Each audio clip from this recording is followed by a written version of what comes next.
Olá a todos. Bem, hoje eu vou falar aqui sobre as divindades antigas, os deuses antigos, e falar sobre alguns aspectos dessas divindades e algumas curiosidades, né? Então vamos ver primeiro Astarte. Essa divindade bíblica é uma herança bíblica porque aparece na Bíblia, né? Mas ela não é só bíblica, mas ela é uma herança, segundo o que está escrito aqui, mitológica da história dos povos da Suméria, né, e dos Acádios, onde Astarte era chamada de Ishtar ou Inanna. Mais tarde, para os gregos, essa divindade foi chamada de Afrodite e Hera, enquanto que para os egípcios era recordada como Ísis, ou como outros defendem, Hathor. Este apareceu pela primeira vez nessa mitologia depois da 18ª dinastia, no retalho da batalha entre Horus e Sete, em que a sua identidade poderia ser equiparada com Anat.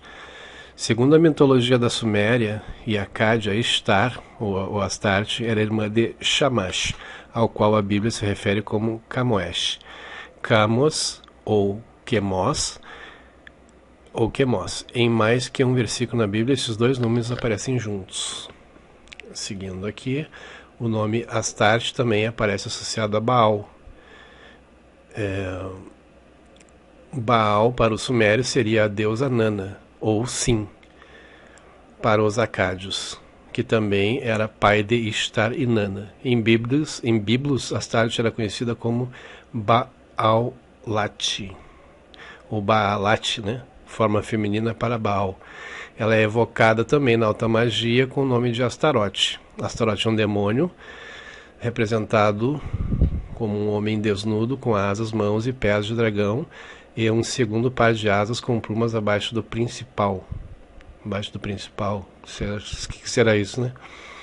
Levando uma coroa, segurando uma serpente com uma mão e cavalgando sobre um lobo ou um cachorro. Outras versões medievais indicam Astarote como um enorme cavaleiro negro, montado em um escorpião. É um demônio de primeira hierarquia, que seduz por meio da beleza, da vaidade, e inspira os matemáticos, artesãos, pintores e outros artistas liberais. Pode dar invisibilidade aos homens, pode conduzir os homens a tesouros escondidos que tenham sido enterrados por feitiços de magos e contesta a qualquer pergunta feita em forma de letras e números em várias línguas. De acordo com Francis Barrett, Astarote é o príncipe dos acusadores e inquisitores. Segundo alguns demonologistas, no século XVI, os ataques deste demônio contra os humanos são mais fortes durante o mês de agosto. Seu nome parece vir da deusa Astarte, que na Bíblia Vulgata Latina é traduzida como Astarte, singular, e Astarote, plural. Esta última forma se transformou na Bíblia do rei Jaime em Astarote. A forma plural foi tomada do hebraico antigo por aqueles que não sabiam que era uma forma de plural, nem que era o nome de uma deusa, e vendo só como o nome de um outro deus à parte de Deus, e, portanto, um demônio. Aqui aparece o retrato é bom, né? Aqui parece o retrato de Astarote, né? É bem um cidadão bem bonitinho, né? Com umas asas ali, parece uma figura, na verdade, uma figura muito feia mesmo, né? Muito aterrorizante. E com um cachorrinho nada bonitinho também, um mascote ali bem estranho, né? E aqui em cima, já como Astarte, ela aparece já como uma figura bem mais adorável, digamos assim, né? Bem mais apresentável, né? Para os nossos sentidos. O que me leva a crer, o que leva a crer não só para mim, mas como para alguns estudiosos aí, né? Que essa ideia de que Astarote seria um demônio, né? Astarte seria um demônio, na verdade foi, assim como nesse próprio texto aqui já fala alguma coisa, né? Esta última forma se transformou na Bíblia do rei Jaime em Astarote. A forma plural foi tomada do hebraico antigo por aqueles que não sabiam que era uma forma de plural e que era o nome de uma deusa, o vendo só como o nome de outro deus à parte de Deus, e portanto um demônio.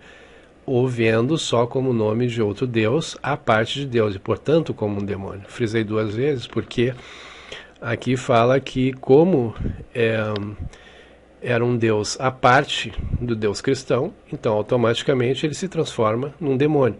Haja visto também que o conceito de demônio é um conceito cristão, porque antes do cristianismo, essa palavra demônio, com essa conotação, ou até creio que a palavra mesmo, ela não existia. Existia a palavra daimon, que significa espírito, que a raiz da palavra significa espírito, e que se falava isso em relacionado a determinados espíritos, né? Que eu vou chamar de espírito tudo que não é material, né? Então, divindades ou espíritos, né, a palavra daimon, que incitava as pessoas tanto para o bem ou como para o mal, ou seja, ele tinha qualidades tanto positivas quanto negativas. Eu digo assim, eu quero dizer que negativa não no sentido de coisas ruins, né, mas no sentido de uma polaridade negativa, que até pode ser considerado assim coisas desagradáveis, digamos assim, né? Porque tudo aquilo que constrói, tudo aquilo que é bom é visto como positivo, e tudo aquilo que destrói e degrada é visto como algo negativo. Mas toda a natureza das coisas é assim. A gente nasce, a gente cresce, a gente se constrói, as nossas células se constroem e depois a gente vai, infelizmente, né, fica degradando com o tempo, ou seja, a gente vai se destruindo automaticamente, não que a gente queira, mas isso é da própria natureza, né? Toda a natureza se constrói e se destrói sozinha, mesmo que a gente não tenha interferência da nossa mão. Toda a natureza age dessa forma. São forças da própria natureza, são energias pulsantes da natureza, a energia da criação e a energia da destruição. Isso faz parte, né? São polaridades que existem na natureza das coisas. Não existe nada que seja totalmente que esteja sempre em crescimento, sempre em crescimento, e alguma coisa que esteja sempre decaindo. Não, as coisas têm um equilíbrio. As coisas elas crescem e depois elas amadurecem e depois elas começam a declinar e, né, dão origem a um novo estado. Tudo bem, esse novo estado ele pode ser considerado, então, quer dizer, essa ambiguidade de positivo e negativo, vai somando e vai dando uma característica evolutiva para as coisas, né? Mas é a partir dessa inflexão, né? Desse desdobramento das coisas positivas e negativas, positivo e negativo, até que isso vai encontrando um equilíbrio, dando um passo à frente. É como nós mesmos, né? Vou dar o que eu quero dizer é o seguinte: como nós mesmos, a gente tem momentos ruins na vida, né? Que são os momentos que a gente se sente destruído, e os momentos bons da vida, que são os momentos que a gente se sente bem, que a gente se sente cheio, se sente pleno.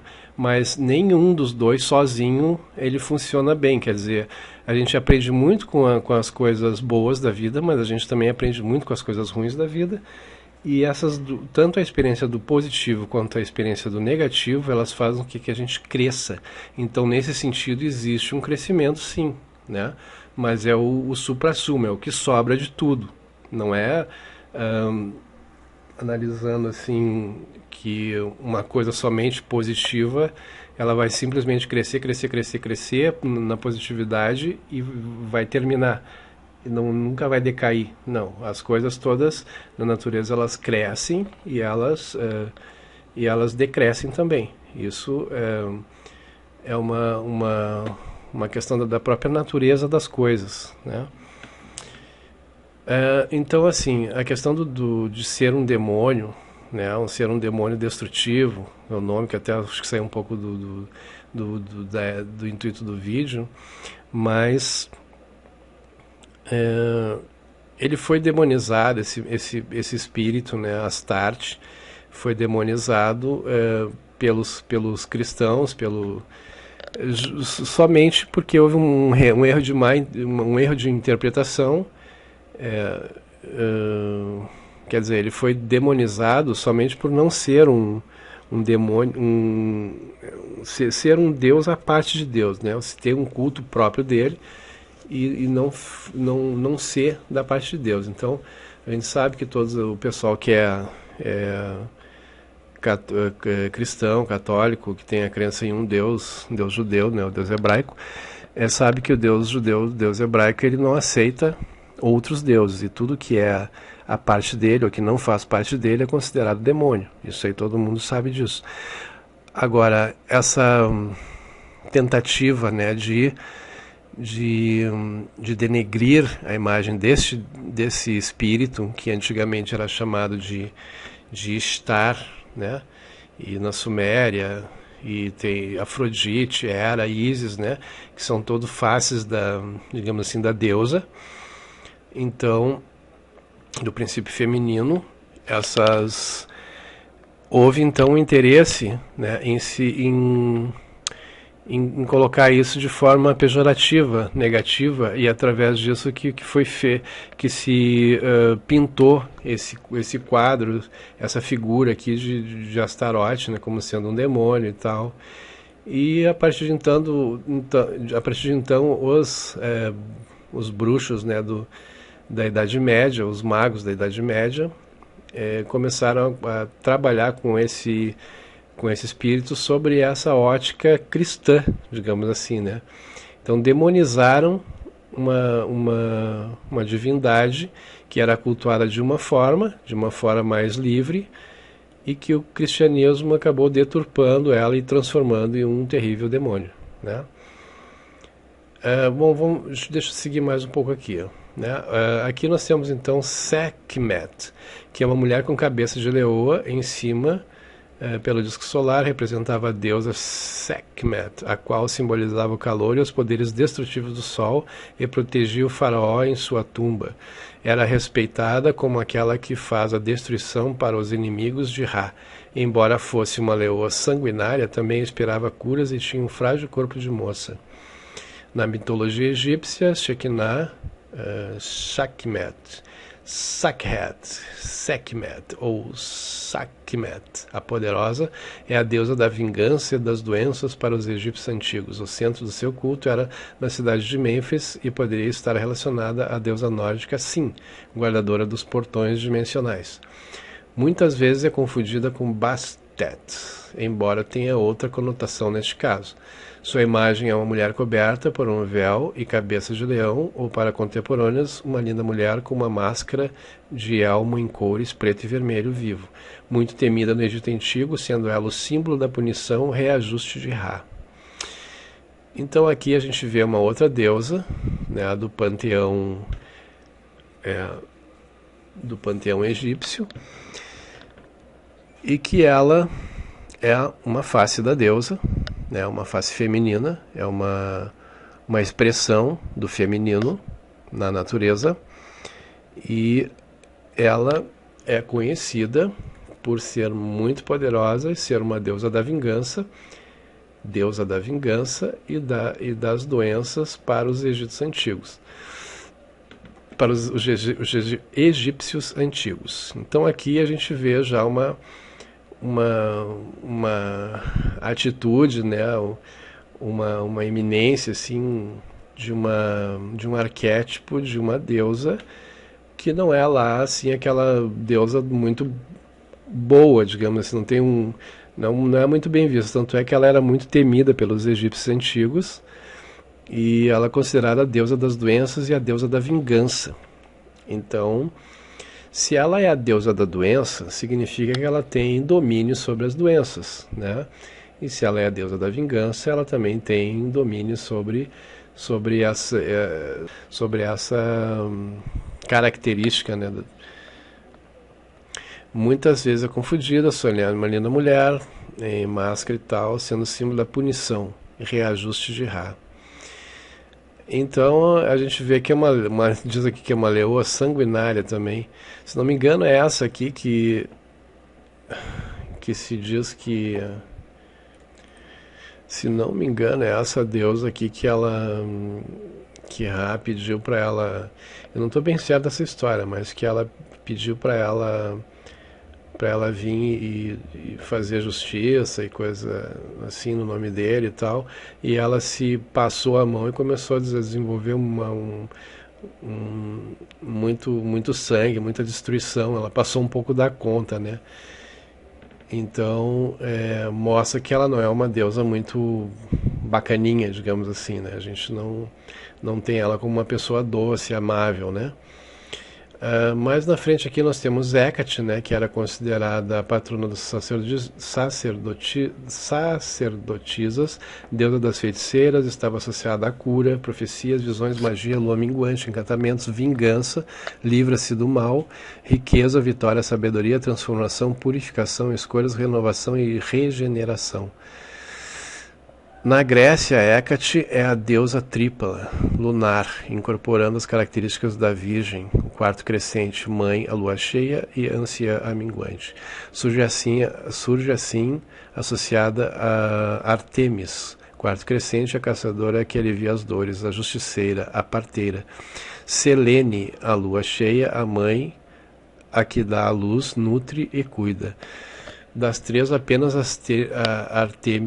Artemis era uma deusa principal.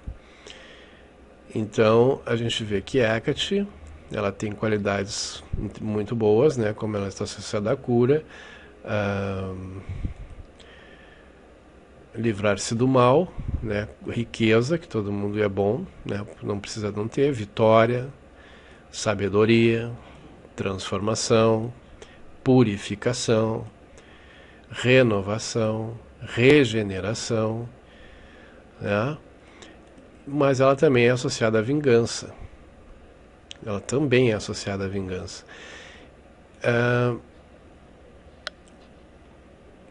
Então, ela também alivia as dores, é associada à justiça, né?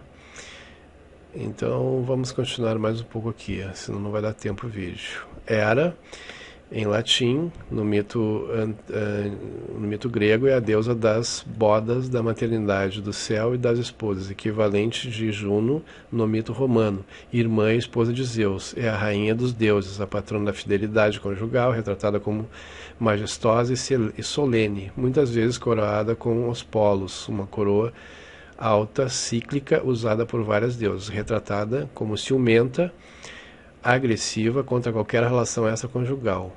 Odiava e perseguia as amantes de Zeus e os filhos bastardos gerados desses relacionamentos. Tentou, dentre alguns exemplos, matar Hércules ainda no berço. Muito interessante, né? Tentou matar o Hércules ainda no berço quando era uma criança. Então ela já tentou matar uma criança quando era uma criança.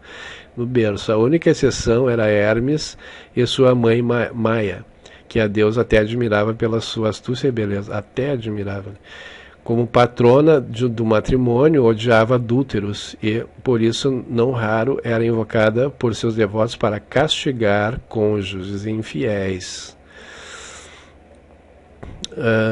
Então, deixa eu ler mais um pouco sobre Sete. Sete, né, ou Sete, também chamado Setek, ou Suti, é o deus egípcio da violência e da traição, do ciúme, da inveja, do deserto, da guerra, da escuridão, das tempestades, dos animais e serpentes. Sete era a encarnação do espírito do mal e irmão de Osíris, o deus que trouxe a civilização para o Egito. Sete era marido e irmão da deusa Néfris, e é escrito que Sete teria rasgado o ventre de sua mãe Nuti com as próprias garras para nascer. Quer dizer, um cidadão muito bonzinho, né? Rasgou até a própria mãe dele, né, para poder nascer, né? Depois nós temos Vênus aqui, né? Vênus em português, que é uma deusa do panteão romano, equivalente a Afrodite. A gente viu lá que Afrodite também é equivalente a Astarote, portanto a Astarte também, Astarote, né? A Inanna, né? Cujo nome vem acompanhado por várias vezes por epitetos como Citereia, já que quando do nascimento teria passado por Citera, onde era adorada sob este nome. É a deusa do amor, da beleza, tendo sido assimilada a Vênus romana, uma deusa local do comércio. Vênus foi uma das divindades mais veneradas dentre os antigos, sobretudo na cidade de Pafos, onde o templo era admirável, tinha um olhar vago e cultuava-se o zanago dos olhos como o ideal da beleza feminina. Possuía um carro puxado por cisnes. Vênus possui muitas formas de representação artística, desde a clássica, greco-romana, até as modernas, passando pela renascentista. É de uma anatomia divinal, daí ser considerada pelos antigos gregos e romanos como a deusa do erotismo, da beleza e do amor. Então essa parece uma deusa muito meiga, né? Vênus é uma deusa muito meiga, não se vê muita, pelo menos eu, do que eu conheço. O intuito do vídeo é mostrar algumas divindades, né, e mostrar também que algumas delas, como é o caso de Astarte, foram demonizadas. Aliás, todas elas são demonizadas pela Igreja Católica, pelo cristianismo, pelos judeus, e todas elas são demonizadas, todas elas são consideradas demônios, elas ou eles. Qualquer deus que não seja o Deus, né, dos cristãos é considerado um demônio.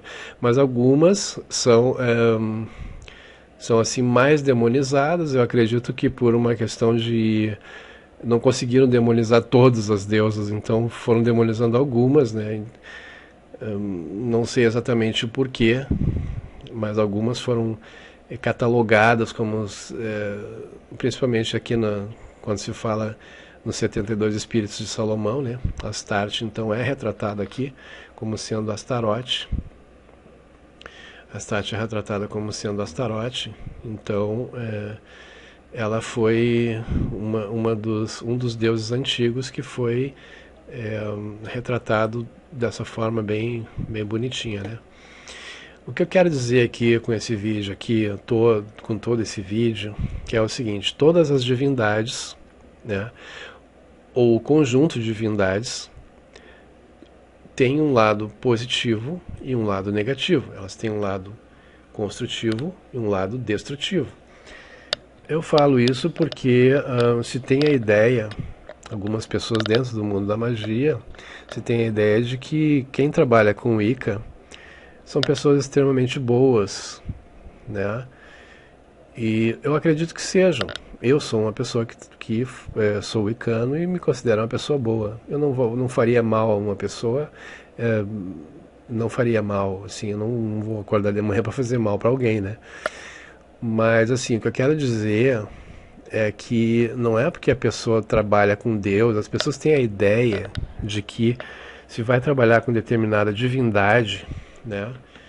Então, porque ela é uma divindade, então ela só tem características boas. Não, ela não possui somente características boas, ela possui características boas e possui características não muito boas, como a gente viu aqui, né? Isso não sou eu que estou dizendo, isso é o que a gente vê aqui na mitologia dessas divindades, né? Algumas delas são realmente bastante incisivas na questão de coisas não muito agradáveis, né, como vingança, como coisas desse tipo, né? E então, assim, outras já são um pouco mais suaves, como é o caso de Vênus. A questão toda gira em torno de que todas as divindades têm um aspecto positivo e um aspecto negativo, né? Então, se a pessoa fizer qualquer ritual, fizer qualquer evocação ou invocação de uma deusa, né? Como, por exemplo, a deusa Sekhmet, e a pessoa canalizar essa energia desse arquétipo de vingança, ela vai trabalhar com essa energia de vingança.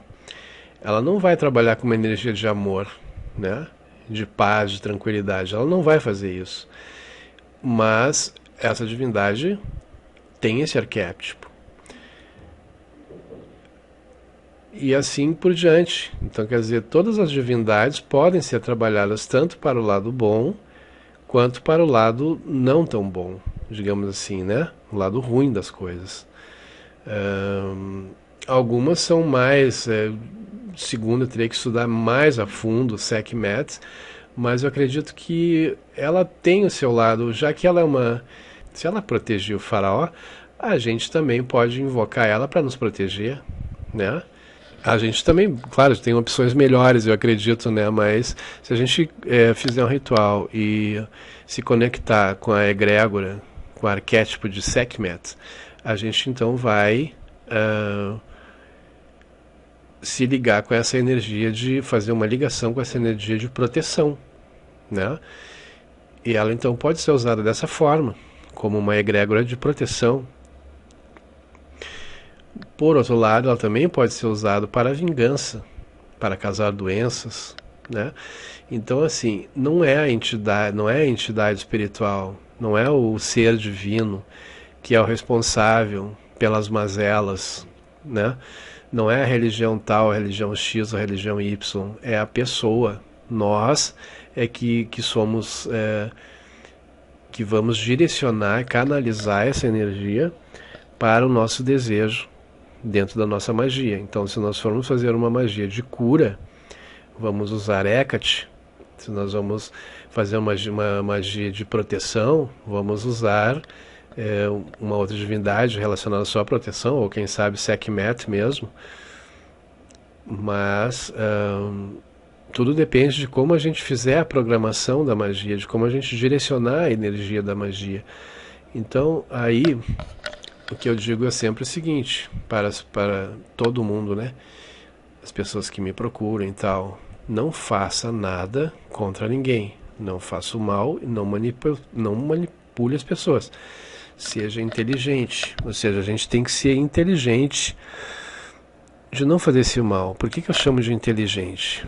Porque não é uma questão de ser bom. Também é uma questão de ser bom, mas antes de tudo, ou junto disso, é uma questão de ser inteligente. Por que eu digo isso? Porque se nós estamos sofrendo hoje algum problema na nossa vida, ou se nós estamos tendo alguma felicidade na nossa vida hoje, é porque alguma coisa nós fizemos para receber isso. Não existe nada que venha por acaso.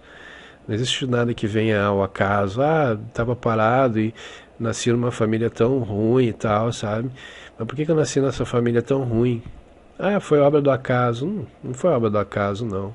Existe um porquê, né? Ah, nasci numa família tão boa, tem uma família boa, um pai, uma mãe, um irmão, sei lá, eu tenho muitas coisas. Só tenho a agradecer. Tem um motivo, tem um porquê isso aí, né? Então aí entra a questão da lei tríplice, né, da Wicca, que é uma lei universal assim para quase todas as religiões, né? Que a gente não deve fazer o mal para ninguém, porque aquilo acaba voltando para a gente de alguma forma ou de outra. Isso volta para a gente, como eu sempre falo nos vídeos, né? Então não devemos fazer o mal ou tentar manipular pessoas ou tirar o livre-arbítrio de alguém. Então pensem antes de tudo, vocês pensem assim, não faça mal para as outras pessoas, não faça para as outras pessoas aquilo que vocês não gostariam que fizessem para você, né? Então essa é só um vídeo que eu quis fazer aqui, que eu quis fazer, né? Que quis criar esse vídeo justamente para mostrar essa questão assim de que as pessoas se escondem através das divindades, de algumas divindades, né? As divindades, elas existem, os poderes divinos existem, e eles são tanto para o bem quanto para o mal. O que eu quero somente dizer é para as pessoas ficarem atentas a isso, né? E esclarecer que muitas pessoas podem usar qualquer magia pode ser usada tanto para o lado bom quanto para o lado ruim. É só uma questão da pessoa direcionar essa energia. Então, até uma vela da cor laranja, ela pode ser usada para ter coragem, ela pode ser usada para ter mais energia, mais vigor, mas ela também pode ser usada, se a pessoa souber como fazer essa magia, ela pode ser usada para dominar, para controlar uma pessoa, para se tornar dominante numa relação, né, ou ter o controle da mente dessa pessoa através de uma vela laranja, pelo poder da magia das velas. Então, é isso que eu quero dizer nesse vídeo que nem tudo que reluz é ouro, né? Então, as divindades existem, em todos os panteões existem divindades mais brandas, existem divindades menos brandas, existem divindades bastante agressivas, né? Tem as divindades solares, tem as divindades lunares, as venusianas, as marcianas, as saturninas. Então aí por vai, cada uma tem uma característica. Cada uma delas tem uma característica. As marcianas são bélicas, né? E assim vai. Então é isso. O resumo do vídeo é esse. Acho que o vídeo ficou um pouco longo, mas eu vou ver se consigo dar uma editada aqui. Então tá, pessoal, obrigado por terem assistido. E se serviu de alguma coisa boa para vocês aí, eu fico já feliz por isso, tá bom? Obrigado, tchau, tchau.